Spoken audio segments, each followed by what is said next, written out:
Assalamu alaikum students.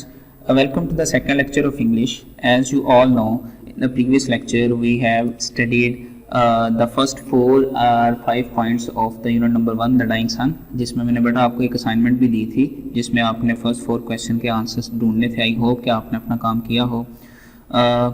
मैं आज आगे मूव करने से पहले आपको बताना चाहूँगा कि कौन सा जो क्वेश्चन है वो या कौन सी जो लाइंस हैं वो किस क्वेश्चन का आंसर कर रही हैं। बेटा the first question the examiner asked why did a star seldom a star finds an other star near it.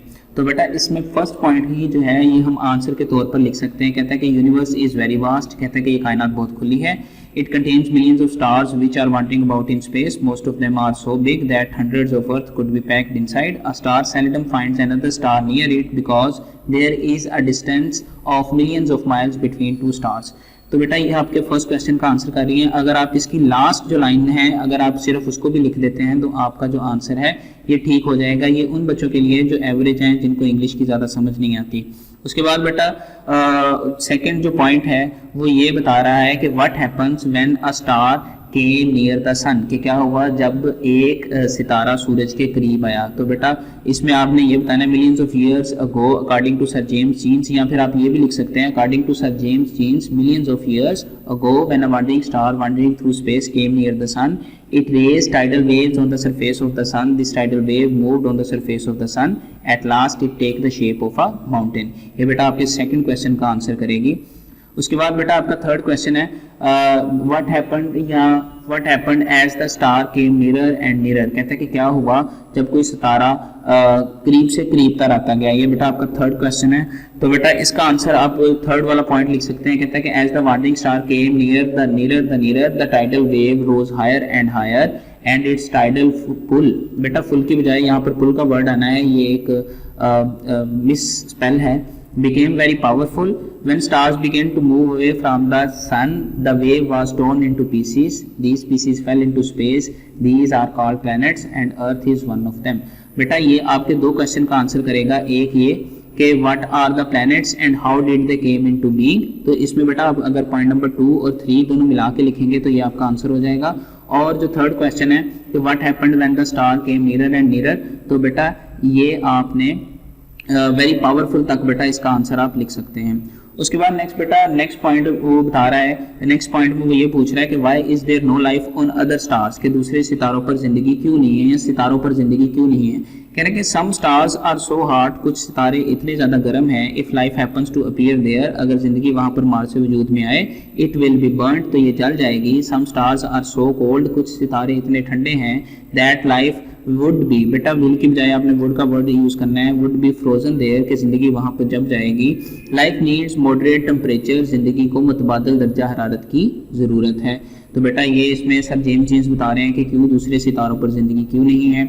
उसके बाद नेक्स्ट बेटा कह रहे हैं कि how life came into being. Next point explain कर रहा है कि जिंदगी कैसे मार्ज़े वजूद में आई। कह रहे हैं कि sir James Jeans says that, sir James Jeans ये कहते हैं नो वन नोज, कोई नहीं जानता, हाउ कैसे, व्हेन कब एंड व्हाई और क्यों लाइफ केम इनटू बीइंग, जिंदगी मार्ज़े वजूद में आई। He says that life started in simple organisms, कहते हैं कि वो कहते हैं कि ज़िंदगी सादा लोथड़ों की शक्ल में वजूद में आई या सादा जानदारों की शक्ल में वजूद में आई। They were only able to reproduce themselves before dying, वो सिर्फ मरने से पहले खुद को दोबारा पैदा कर लेते थे।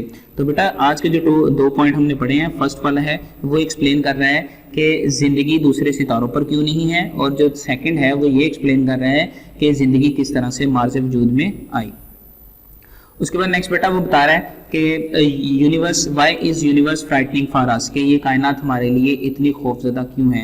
कह रहे हैं द यूनिवर्स फ्राइटन अस, ये कायनात हमें डराती है because of our extreme loneliness, हमारी शदीद तन्हाई की वजह से।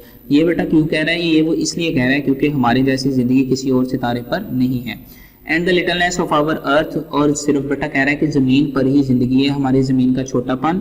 Life like our own does not exist anywhere else, हमारी जैसी ज़िंदगी कहीं और पर मार्ज़े वजूद में नहीं आती। इन द यूनिवर्स, कायनात में द यूनिवर्स फ्राइटन अस, कहता है कि इस वजह से ये कायनात हमें डराती है। उसके बाद लास्ट बेटा पॉइंट में वो ये एक्सप्लेन कर रहे हैं कि what type of conditions are suitable for life, कि किस तरह के हालात जो हैं वो ज़िंदगी के लिए मुनासिब हैं। कहता है कि life needs suitable physical condition, ज़िंदगी को मुनासिब मौसम की ज़रूरत होती है, या it should neither too hard कहता है कि ये ना ही ज़्यादा गर्म होनी चाहिए, एंड नॉट टू कोल्ड और ना ही ज़्यादा ठंडी होनी चाहिए। सच कंडीशंस एग्जिस्ट ओनली अर्थ कहता है कि इस तरह के हालात जो हैं ये सिर्फ ज़मीन पर ही पाए जाते हैं।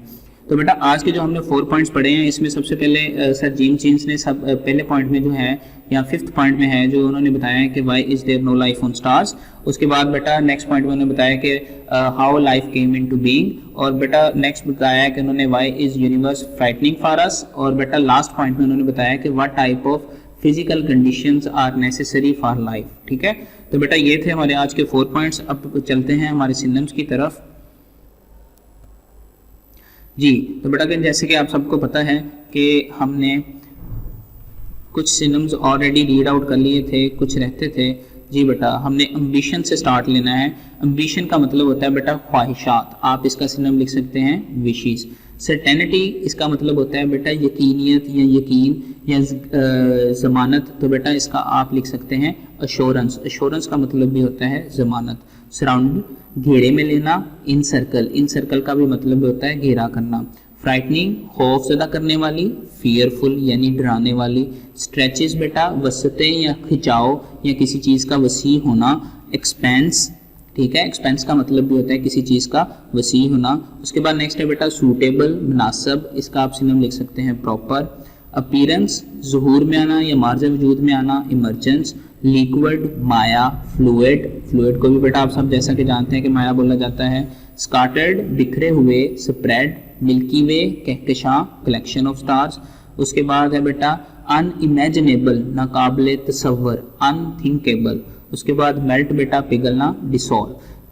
ये थे बेटा कुछ इंपॉर्टेंट सिनोनिम जो कि पूरे चैप्टर में थे जिनको हमने रीड आउट किया है। आई होप कि मैंने जो आपको प्रीवियसली टास्क दिया था आपने वो भी कंप्लीट किया होगा, और नेक्स्ट टास्क के तौर पर अगले जो रिमेनिंग 4 क्वेश्चन है वो भी आपने अपने तौर पर असाइनमेंट पेजेस में लिख के सबमिट करवाने हैं। आप सैटरडे को सबमिट करवा सकते हैं। चेक करने के बाद बेटा ग्रुप में ही आपको फीडबैक दे दिया जाएगा पिक्चर्स की सूरत में। शुक्रिया, अल्लाह हाफिज़।